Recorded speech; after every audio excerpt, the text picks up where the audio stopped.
Capítulo 11. A renda da terra.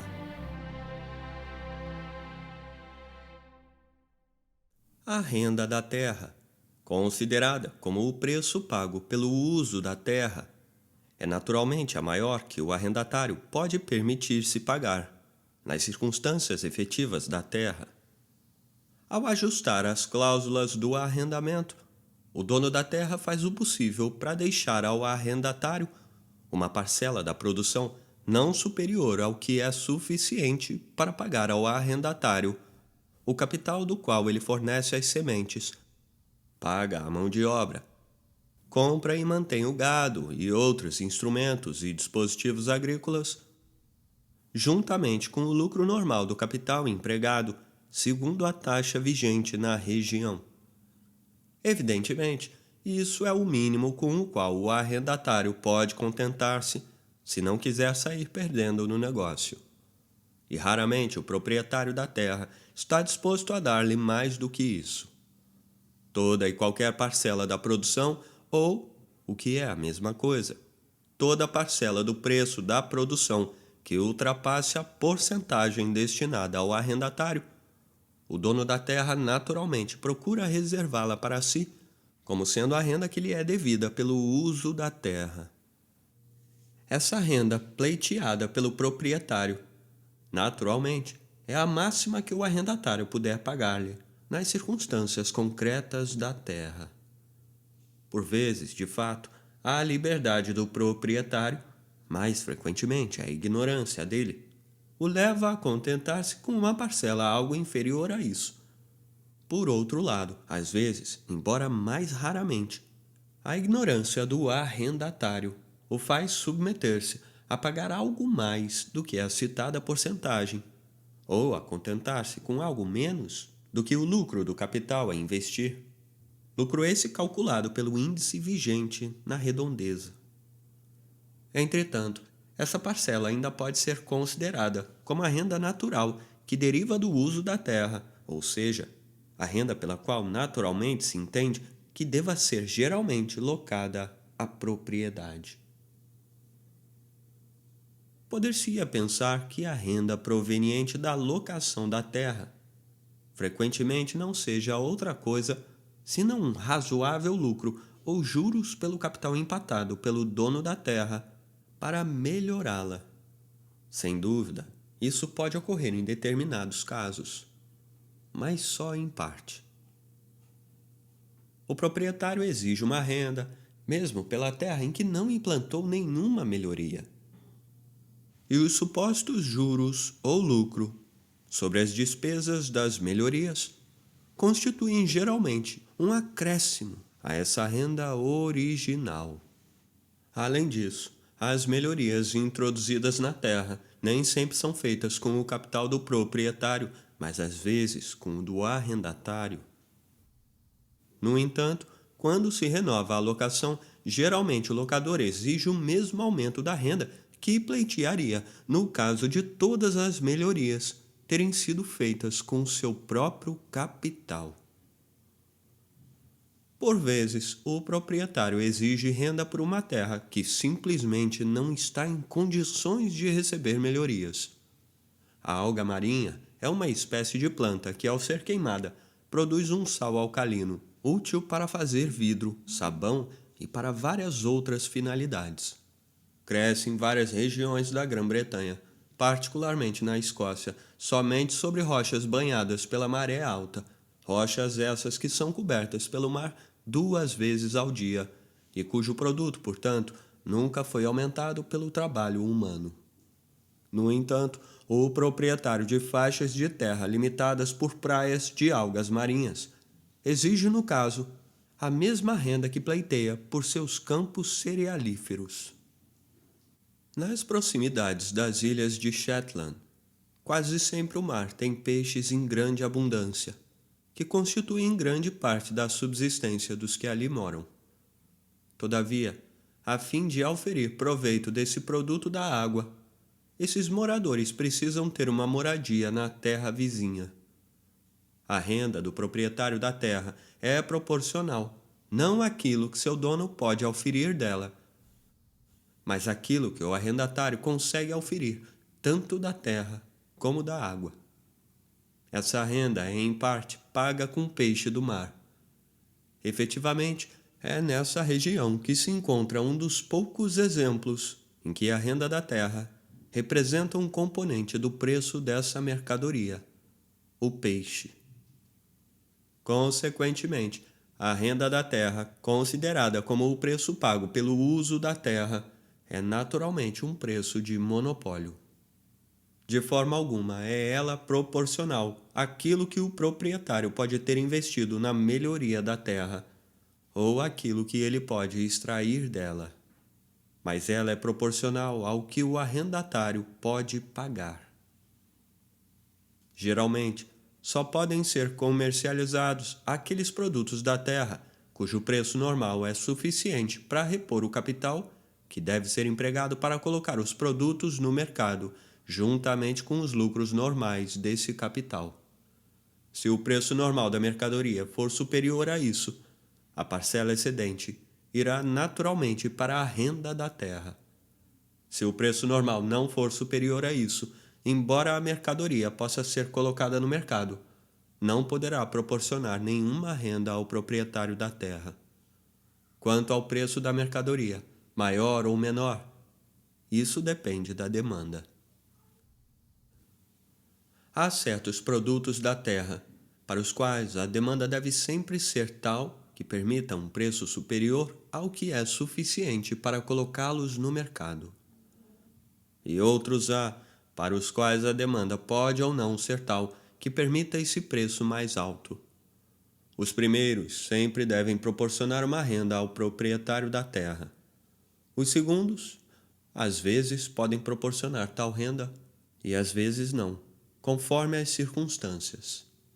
Cumpre observar, portanto, que a renda entra na composição do preço das mercadorias de uma forma diferente dos salários e do lucro. Salários e lucros altos ou baixos são a causa do preço alto ou baixo das mercadorias, ao passo que a renda da locação da terra, alta ou baixa, constitui o efeito dos preços altos ou baixos das mercadorias. Se o preço de uma mercadoria é alto ou baixo, é porque se precisa pagar salários e lucro altos ou baixos para comercializá-la. Ao contrário, é porque o preço da mercadoria é alto ou baixo, muito mais, pouco mais ou não mais que o suficiente para pagar esses salários e esse lucro, que a mercadoria proporciona uma renda alta, uma renda baixa ou nenhuma renda. O presente capítulo se divide em 3 partes, nas quais se estudará respectivamente. Primeiro, aqueles produtos da terra que sempre proporcionam alguma renda. Segundo, aqueles produtos da terra que às vezes podem proporcionar renda e às vezes não. E terceiro, as variações que nos diferentes períodos de aprimoramento ou desenvolvimento da terra ocorrem naturalmente no tocante ao valor relativo dos 2 tipos de produtos naturais da terra, comparados tanto entre si, como com as mercadorias manufaturadas. Parte 1. Os produtos da terra que sempre proporcionam renda.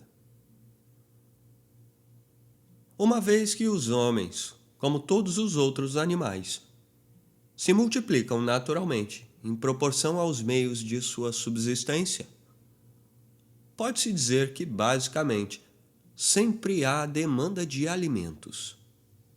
Os alimentos sempre podem comprar ou comandar um volume maior ou menor de trabalho, e sempre é possível encontrar alguém disposto a fazer algo para consegui-los.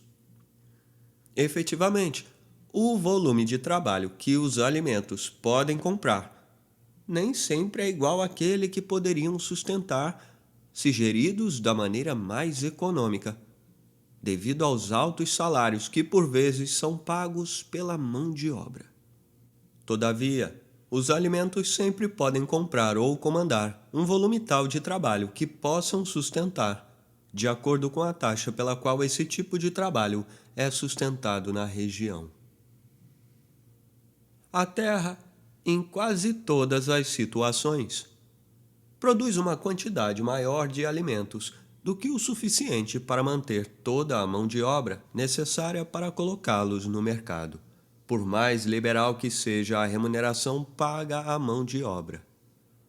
Também o excedente é sempre mais do que suficiente para repor o capital que deu emprego a essa mão de obra, juntamente com o lucro desse capital. Por isso, sempre permanece algo para uma renda destinada ao proprietário da terra.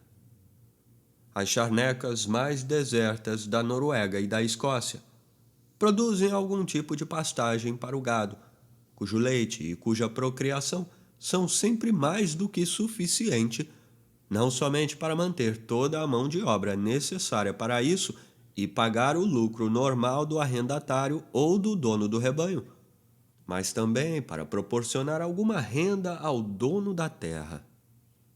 A renda aumenta proporcionalmente à boa qualidade das pastagens.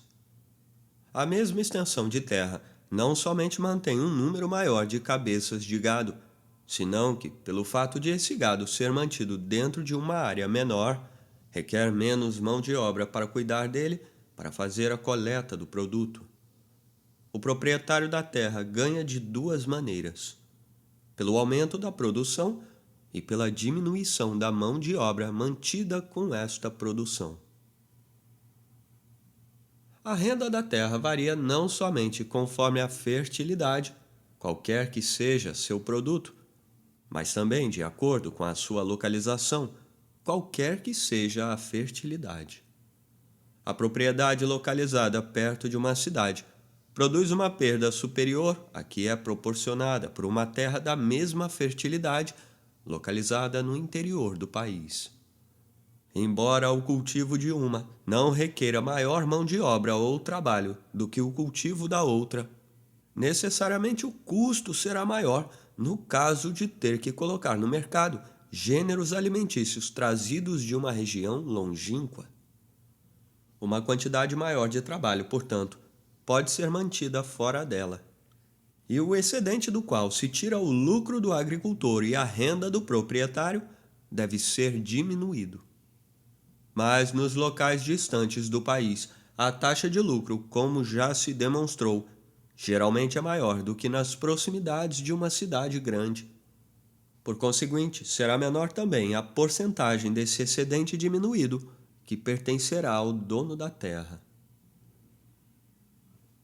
As boas estradas, os canais e os rios navegáveis, por diminuírem as despesas de transporte, fazem com que as regiões mais longínquas do país possam aproximar-se mais do nível vigente nas proximidades de uma cidade.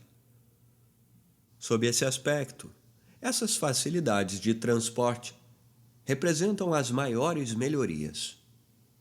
Estimulam e encorajam o cultivo das regiões interioranas, que necessariamente representarão sempre a maior parte do país.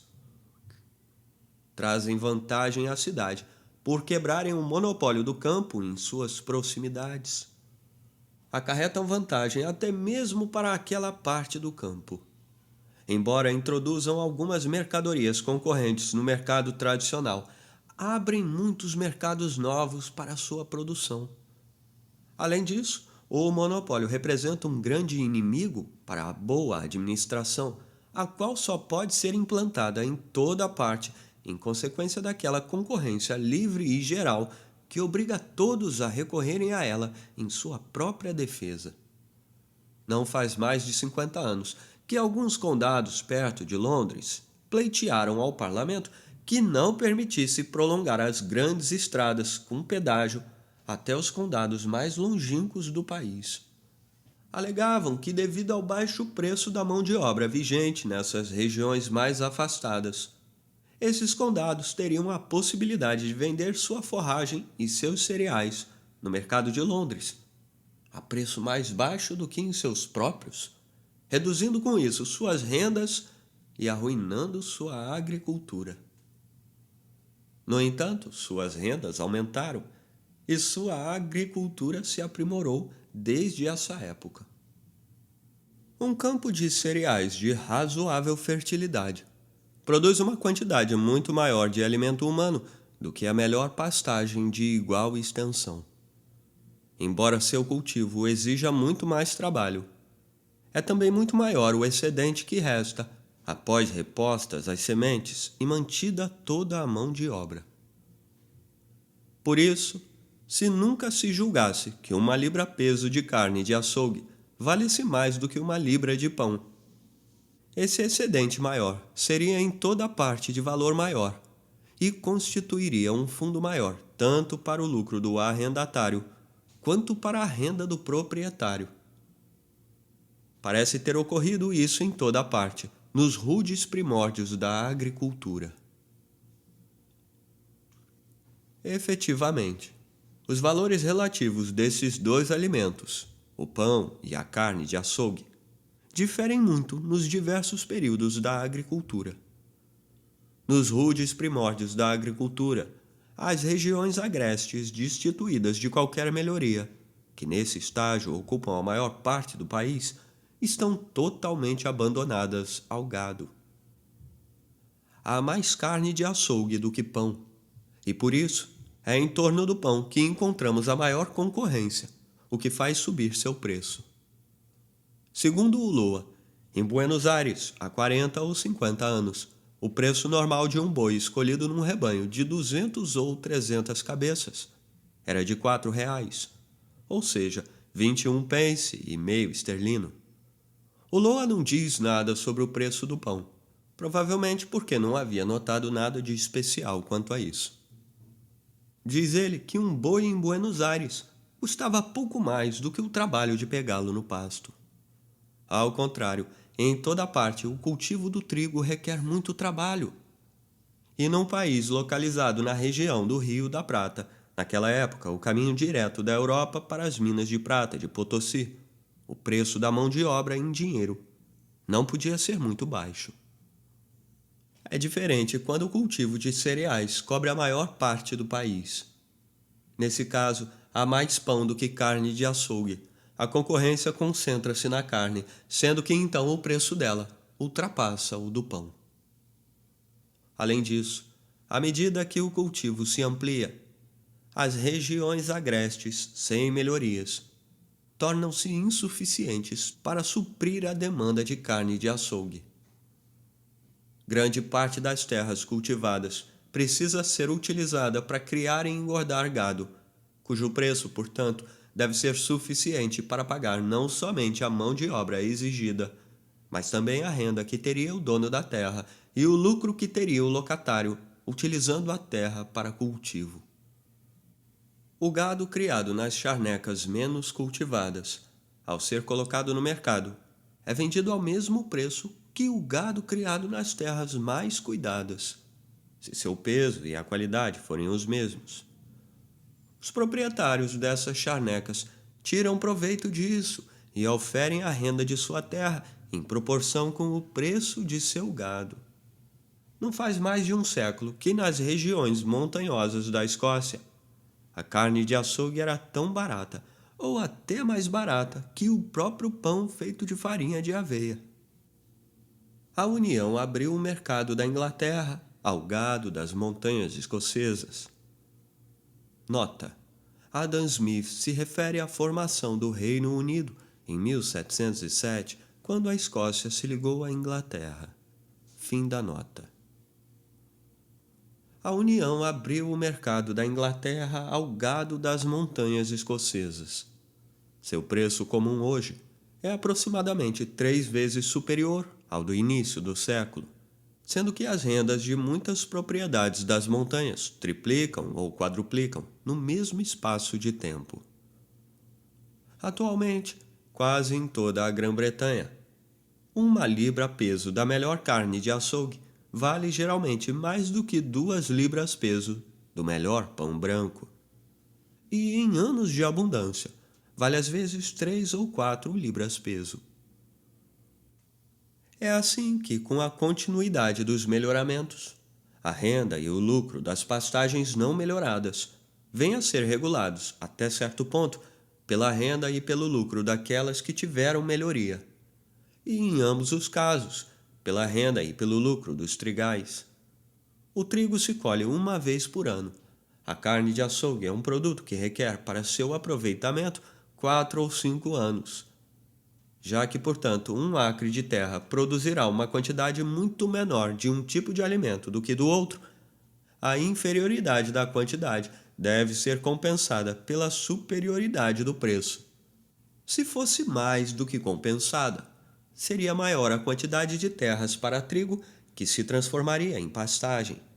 E se não fosse compensada, uma parte das terras utilizadas como pastagem voltaria a ser empregada para o plantio de trigo. Todavia, essa igualdade entre a renda e lucro das pastagens e a renda e lucro dos trigais, da terra cujo produto imediato é o alimento para o gado e da terra cujo produto imediato é o alimento humano, ocorre somente na maior parte das terras bem cuidadas de uma grande região. Em certas situações locais especiais, acontece bem outra coisa, sendo a renda e o lucro das pastagens muito superiores ao que se pode auferir plantando cereais.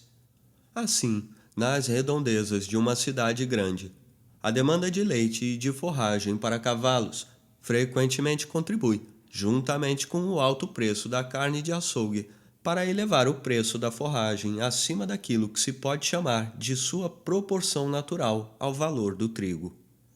É evidente que essa vantagem local não pode estender-se às terras distantes. Determinadas circunstâncias, por vezes, fizeram com que alguns países se tornassem tão povoados que o território inteiro, como as terras localizadas nas proximidades de uma grande cidade, não era suficiente para produzir tanto a forragem como para produzir o trigo necessário para a subsistência de seus habitantes.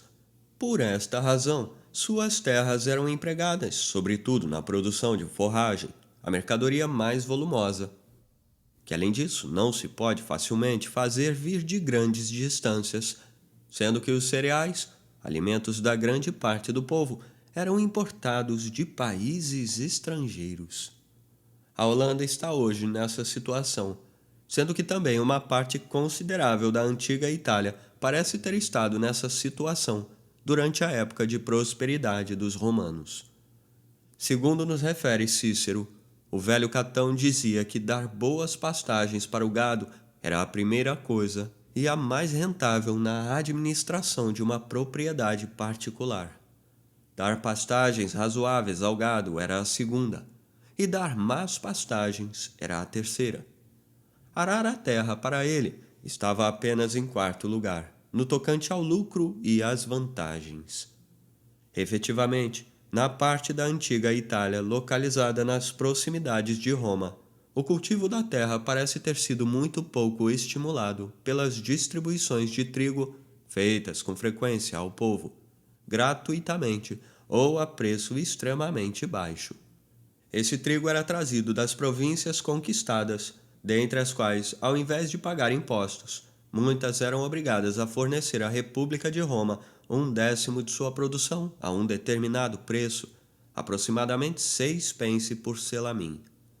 O baixo preço desse trigo, distribuído ao povo, deve necessariamente ter feito baixar o preço do trigo que poderia ser trazido ao mercado de Roma, do Lácio, ou seja, o antigo território de Roma, e deve ter desestimulado o cultivo do trigo nessa região.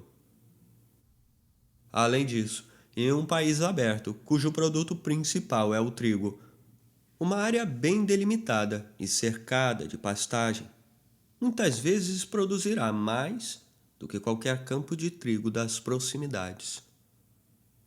É conveniente para o sustento do gado empregado no cultivo do trigo, sendo que sua alta renda, neste caso, é paga não tanto do valor de sua própria produção, mas antes do valor das terras empregadas para o trigo, cultivadas com a respectiva renda. Essa renda e lucro provavelmente baixarão no momento em que, eventualmente, as terras da região forem completamente cercadas. A alta renda atual da terra cercada na Escócia parece dever-se à escassez de terreno cercado, perdurando provavelmente apenas enquanto perdurar a escassez. A vantagem do cercado é maior para as pastagens do que para o trigo, porque poupa a mão de obra necessária para guardar o gado, que também se alimenta melhor quando não está sujeito a ser perturbado pelo guardador ou por seu cão.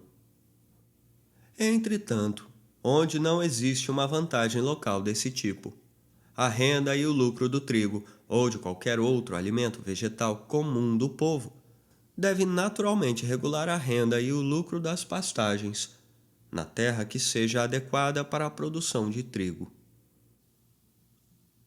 Poder-se-ia esperar que o uso de pastagens artificiais, de nabos, cenouras, couve e dos outros vegetais a que se recorreu para obter uma quantidade igual de terra, alimenta maior número de cabeças de gado do que a pastagem natural e poderia, de alguma forma, acredita-se,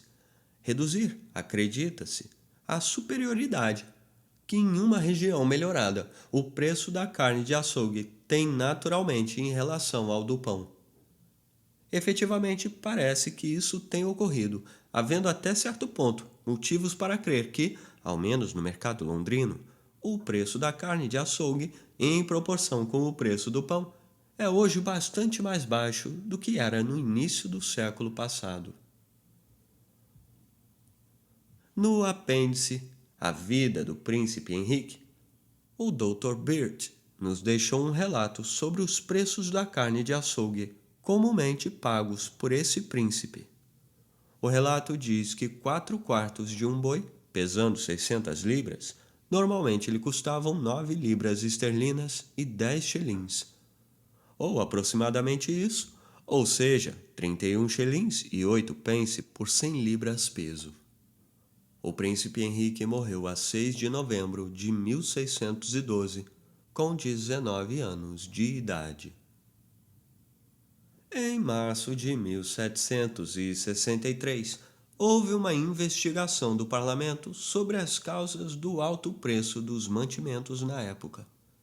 Entre outras provas alegadas, um comerciante da Virgínia evidenciou que em março de 1763 ele havia abastecido seus navios com um quintal de carne bovina por 24 ou 25 shillings, que considerava como preço normal, ao passo que naquele ano de preços elevados havia pago 27 shillings pelo mesmo peso e qualidade.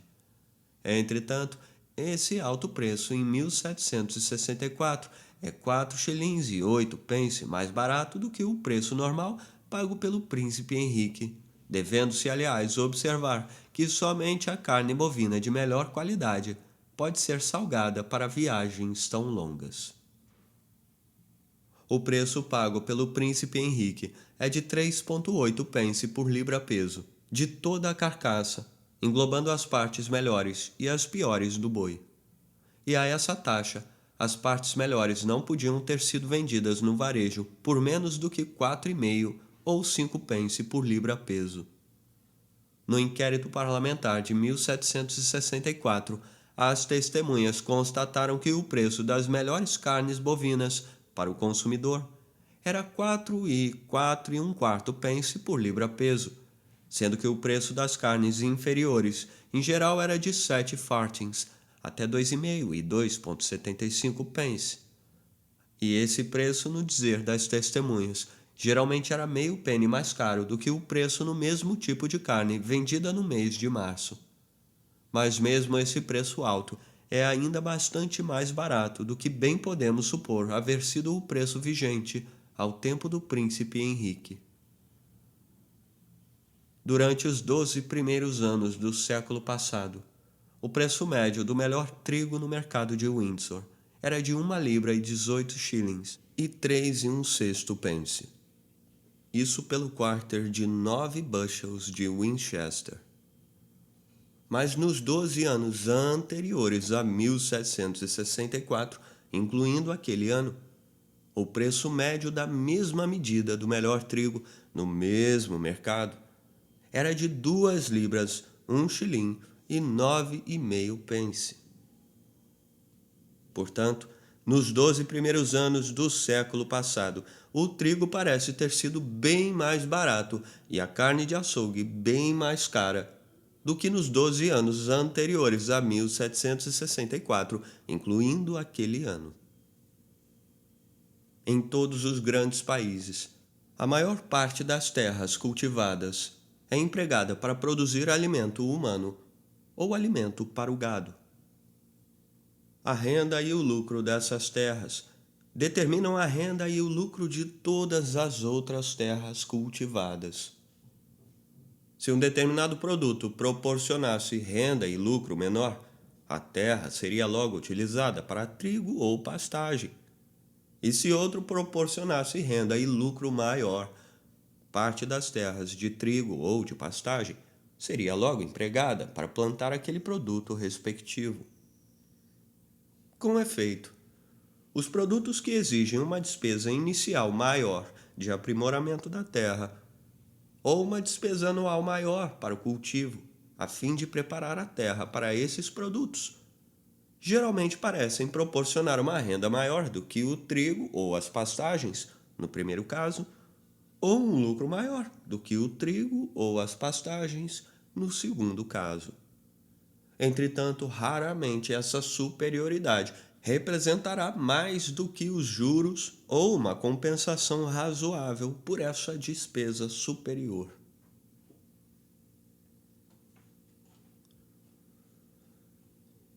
Em um campo de lúpulo, em um pomar, em uma horta, tanto a renda do proprietário como o lucro do arrendatário geralmente são maiores do que em um campo de trigo ou de pastagem.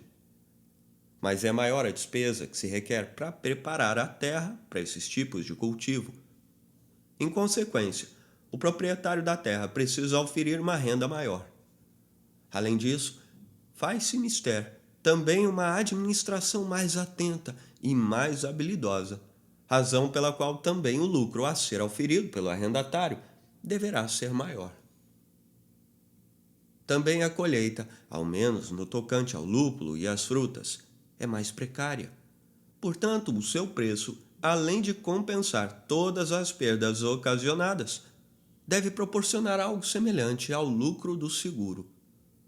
A situação econômica dos horticultores, geralmente pouco propícia e sempre modesta, convence-nos de que sua grande engenhosidade geralmente não é muito bem recompensada. Sua agradável arte é praticada por tantas pessoas ricas como lazer, que pouca vantagem podem oferir os que se dedicam a essa ocupação para ganhar dinheiro, uma vez que as pessoas que por natureza seriam seus melhores clientes produzem para si mesmas o melhor desse tipo de produtos.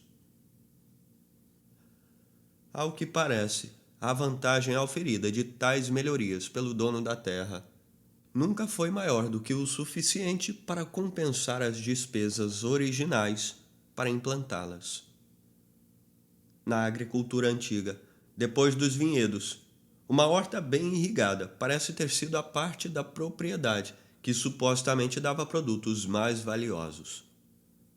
Todavia, Demócrito, que escreveu sobre a agricultura há mais ou menos 2000 anos, e que foi considerado pelos antigos como um dos pais desse tipo de cultivo, opinava não ser grande negócio cercar e manter uma horta. Diz ele que o lucro não compensa a despesa de um muro de pedras.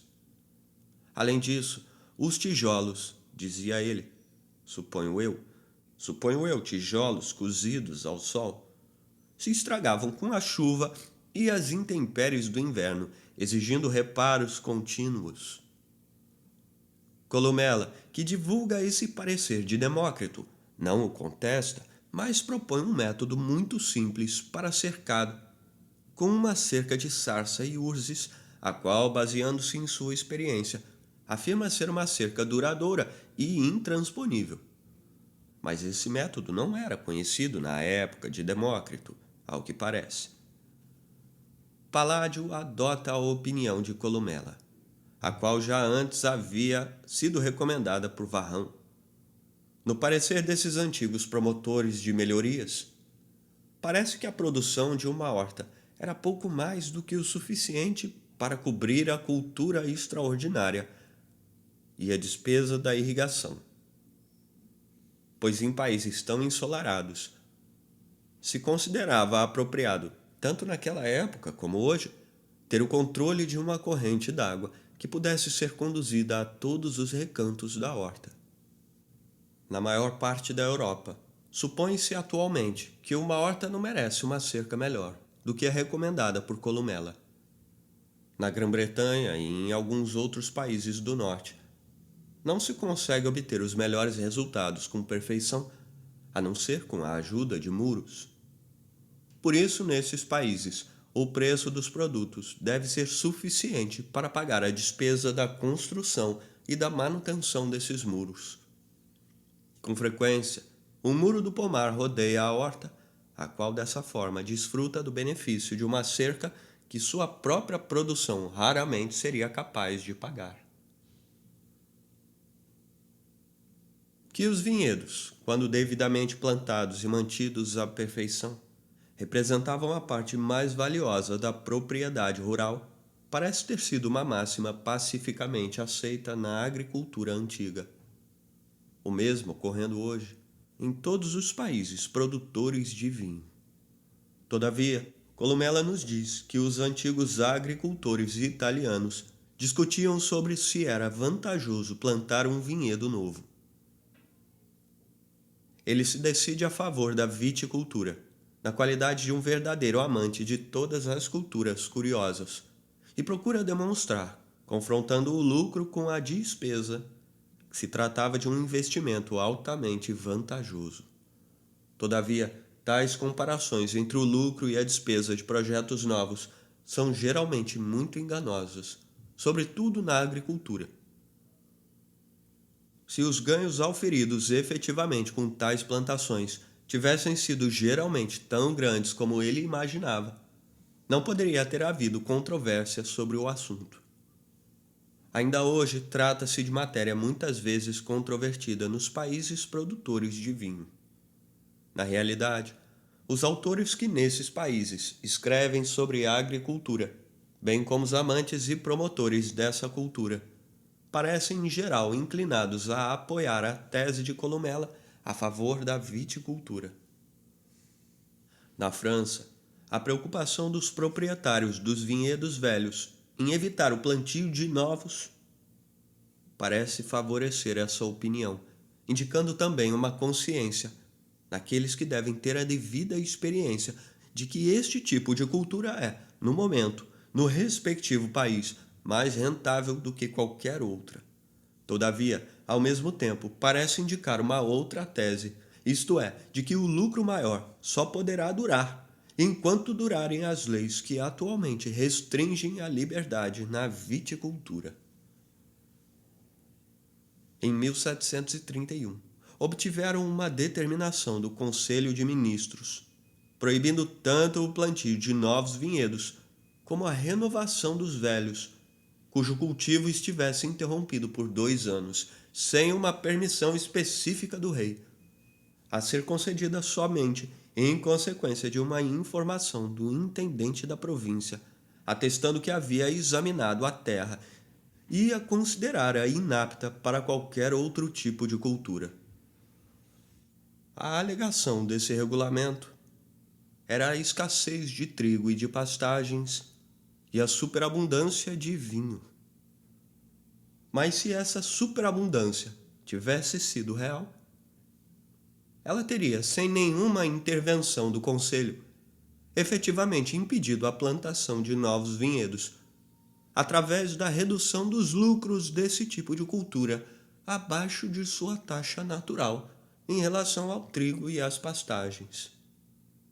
Quanto à suposta escassez de trigo, gerada pela multiplicação dos vinhedos, deve-se dizer que em parte alguma na França existe um cultivo do trigo tão esmerado como nas províncias viticultoras, onde a terra é adequada para o trigo, como é o caso da Borgonha, Guienne e o Alto Languedoc. A numerosa mão de obra empregada em uma cultura necessariamente estimula a outra, garantindo um mercado pronto para seus produtos. Diminuir o número daqueles que são capazes de pagar isso certamente constitui um meio muito pouco promissor para estimular o cultivo do trigo. É como a política que pretendesse promover a agricultura, desestimulando as manufaturas. Por isso, a renda e o lucro desses produtos, que exigem uma despesa original maior para aprimorar a terra, para prepará-la para a cultura, ou uma despesa maior do cultivo anual, embora muitas vezes sejam muito superiores aos gerados pelo trigo e pelas pastagens. Todavia, quando apenas conseguem compensar tal despesa extraordinária, na realidade são regulados pela renda e pelo lucro dessas colheitas comuns. Efetivamente, acontece por vezes que a quantidade de terra que pode ser preparada para determinado produto é muito pequena para atender à demanda efetiva. Toda a produção pode ser utilizada por aqueles que estão dispostos a dar algo mais do que é suficiente para pagar a renda total, os salários e o lucro necessários para cultivar e comercializar o produto de acordo com suas taxas naturais, ou então de acordo com as taxas com as quais são pagos na maior parte de outras terras cultivadas. Nesse caso, e somente nesse, a parte excedente do preço, a que resta depois de cobrir toda a despesa de melhorias efetuadas na terra e para o cultivo, pode geralmente não manter nenhuma proporção regular com um excedente similar de trigo ou de pastagem, senão que o ultrapassa em muito. Ora, a maior parte desse excedente vai naturalmente para a renda do proprietário da terra. Por exemplo, deve-se entender que a proporção usual e natural entre a renda e o lucro do vinho e os do trigo e pastagens só existe efetivamente em relação aos vinhedos que só produzem vinho comum de boa qualidade, tal como se pode obter praticamente em qualquer terra, em qualquer solo leve, cascalhoso ou arenoso, e que não tem outro título de recomendação a não ser o fato de ser um vinho forte e saudável. Somente com tais vinhedos é que a terra comum do país pode competir com outras, já que, evidentemente, não poderá nunca competir com terras de qualidade especial. A videira é mais afetada pela diferença de solos do que qualquer árvore frutífera.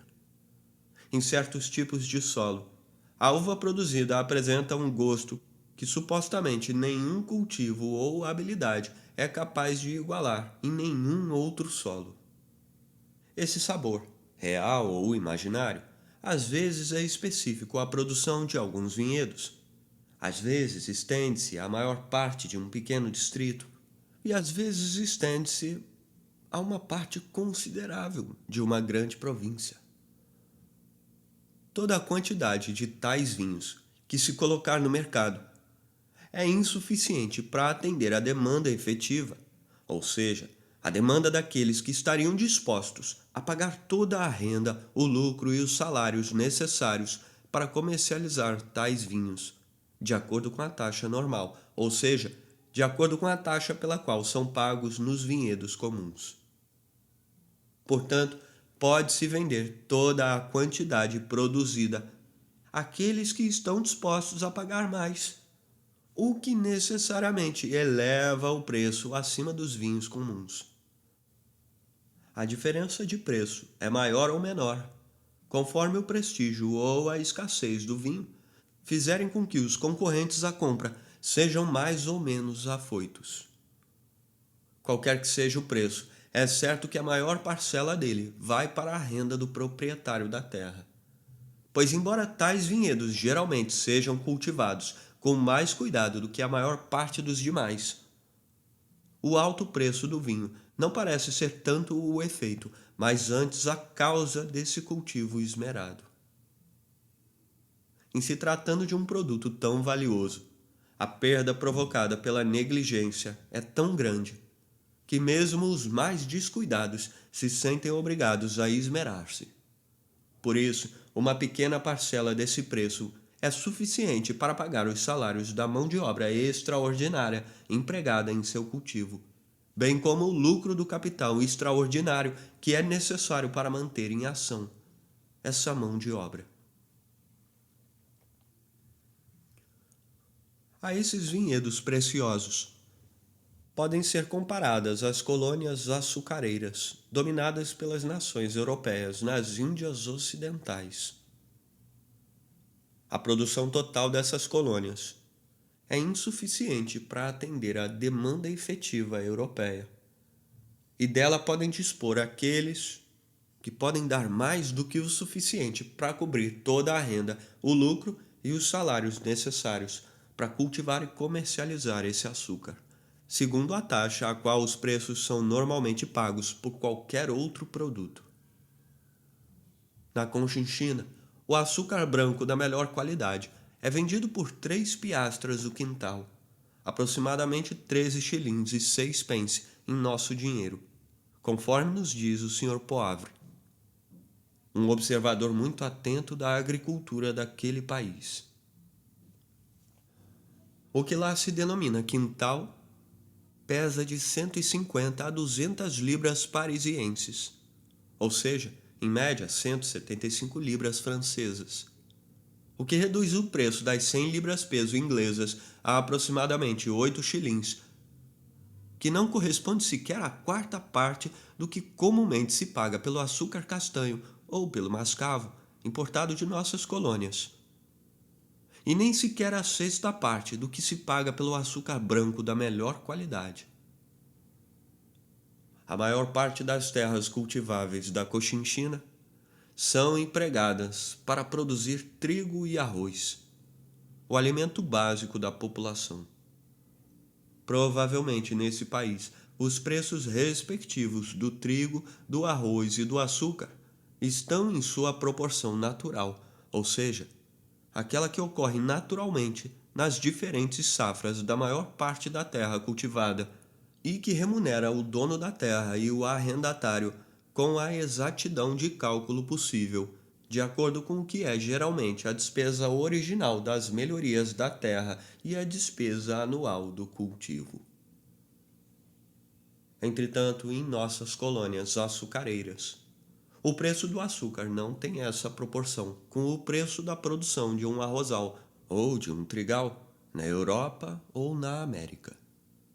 Costuma-se dizer que um plantador de cana-de-açúcar espera que a aguardente e o melaço cubram a despesa integral do cultivo e que o açúcar seja lucro líquido em sua totalidade.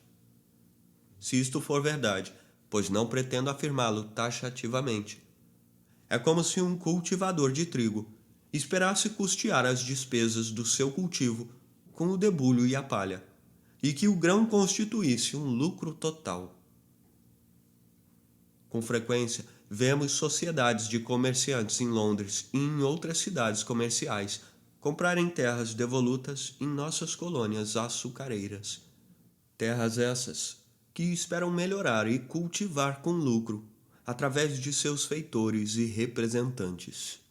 Não obstante a grande distância e o retorno incerto em razão das precárias condições de funcionamento da justiça nesses países, ninguém tentará aprimorar e cultivar da mesma forma as terras mais férteis da Escócia, da Irlanda ou as províncias tritícolas da América do Norte, mesmo sabendo-se que, sob o ponto de vista do bom funcionamento da justiça em tais países, poder-se esperar retornos mais normais. Nos estados da Virgínia e Maryland, prefere-se o cultivo do tabaco como sendo mais rentável que o dos cereais. O tabaco poderia ser cultivado com vantagem na maior parte da Europa. Todavia, em quase todos os países europeus, o tabaco se tornou o principal alvo de taxação, e se supôs que cobrar um imposto de cada propriedade do país na qual o produto viesse a ser cultivado seria muito mais difícil do que cobrar um imposto único na importação do produto nos postos alfandegários. Essa é a razão pela qual se tomou a absurda decisão de proibir o cultivo do tabaco na maior parte da Europa, o que necessariamente confere uma espécie de monopólio aos países em que é permitida a cultura do tabaco, sendo que a Virgínia e o Maryland produzem a maior quantidade, beneficiando-se em larga escala dessa vantagem, embora tenham alguns concorrentes. Todavia, a cultura do tabaco não parece ter sido tão vantajosa como a da cana-de-açúcar. Nunca ouvi sequer falar de alguma plantação de tabaco que tivesse sido aprimorada e cultivada com o capital de comerciantes residentes na Grã-Bretanha, sendo que as nossas colônias cultivadoras de tabaco não mandam para a Inglaterra esses plantadores ricos, que com frequência nos vêm das nossas ilhas açucareiras. Embora, devido à preferência dada nessas colônias ao cultivo do tabaco em relação ao do trigo, possa parecer que a demanda efetiva europeia de tabaco não está plenamente atendida, provavelmente essa demanda está mais bem atendida do que no caso do açúcar. E embora o preço atual do tabaco seja provavelmente mais do que suficiente para cobrir toda a renda, o lucro e os salários exigidos para o cultivo e a comercialização do produto, de acordo com a taxa a qual eles são normalmente pagos nas terras de cultivo de trigo, o preço atual do fumo não deve estar muito acima do preço atual do açúcar. Em consequência, os nossos plantadores de tabaco têm demonstrado o mesmo receio em relação ao excesso de fumo no mercado que os proprietários de vinhedos na França têm em relação à superabundância de vinho. Por uma decisão da Assembleia, limitaram seu cultivo a 6.000 pés de tabaco, que supostamente produzirão 1.000 libras de tabaco para cada negro entre 16 e 60 anos de idade. O negro, calculam eles, além dessa quantidade de tabaco, consegue cultivar 4 acres de trigo indiano. Além disso, para evitar que o mercado fique supersaturado em anos de abundância, às vezes queimavam uma certa quantidade de tabaco para cada negro, conforme nos conta o Dr. Douglas. Suponho que ele tenha sido mal informado. Da mesma forma como se diz terem feito os holandeses com referência às especiarias.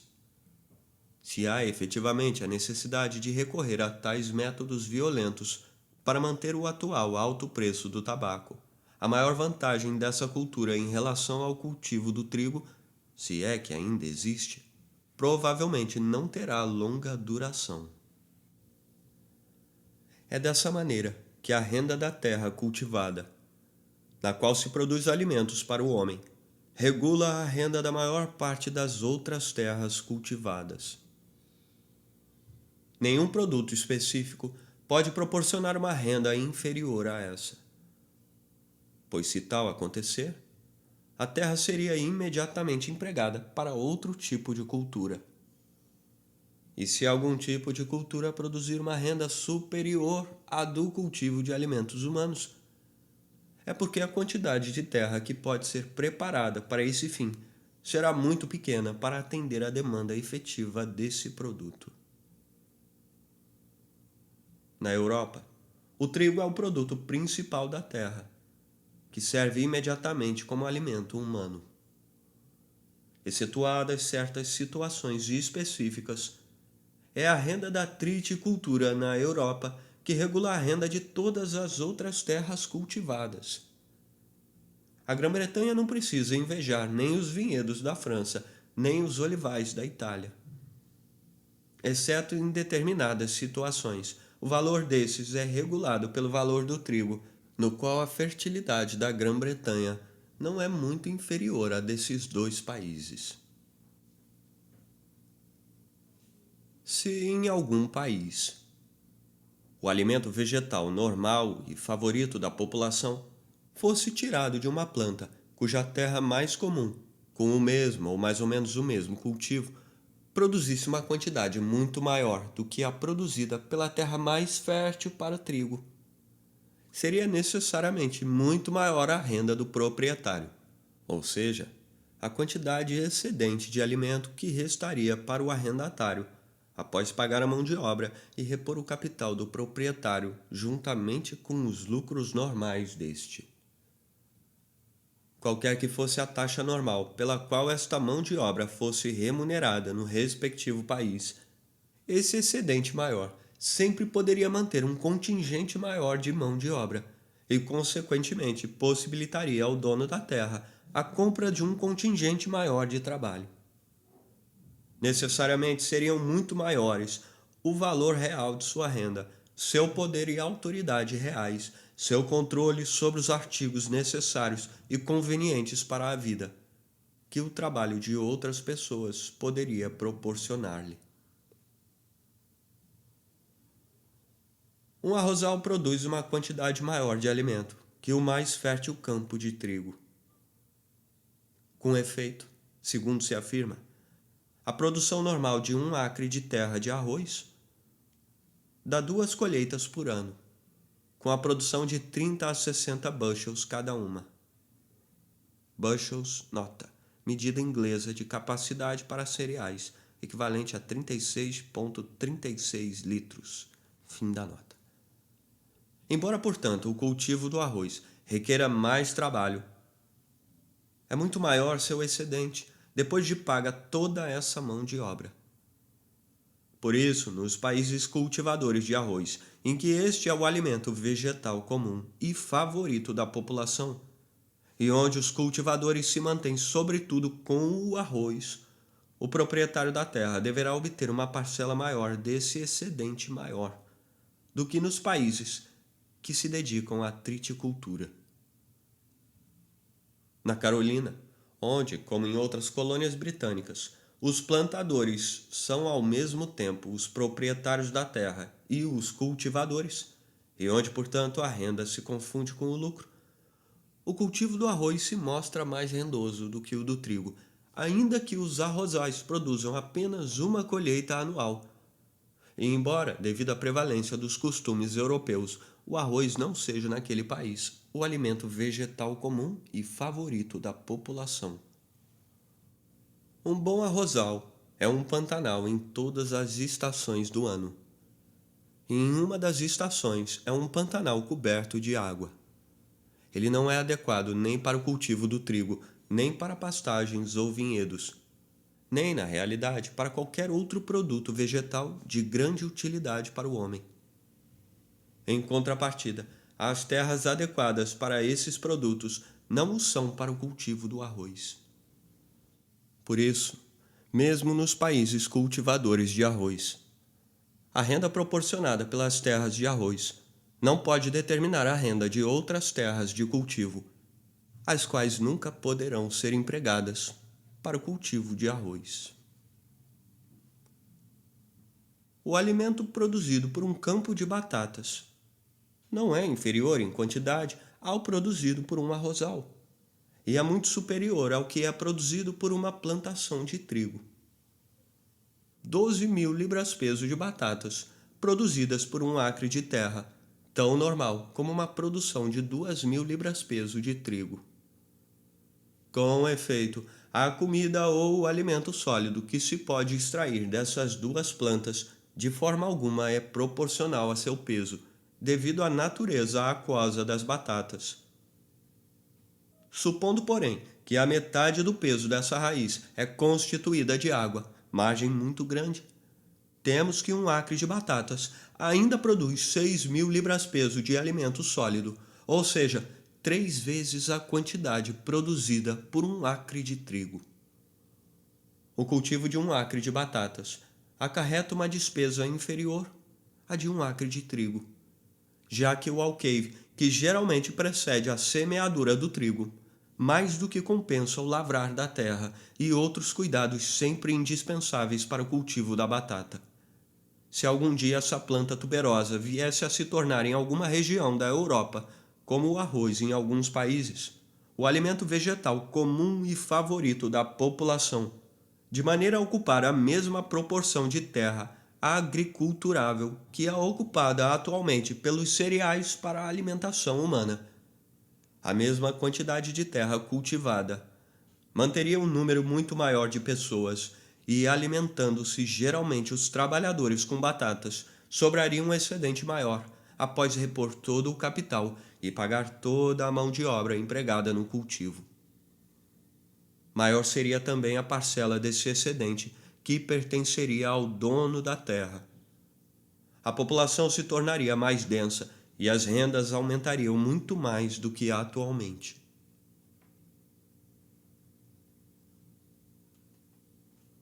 A terra adequada para a plantação de batatas é também indicada para quase todos os demais vegetais úteis.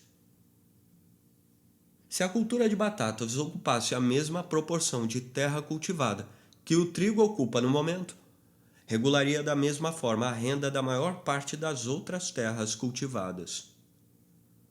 Tenho ouvido dizer que em Lancashire se afirma constituir o pão de farinha de aveia, um alimento que dá mais vigor aos trabalhadores do que o pão de trigo. E também na Escócia ouvi muitas vezes a mesma teoria. Entretanto, tenho alguma dúvida a respeito da veracidade dessa tese. Com efeito, o povo comum, que na Escócia se alimenta com farinha de aveia, geralmente não é tão forte nem tão saudável como a mesma classe de pessoas na Inglaterra que se alimenta com pão de trigo.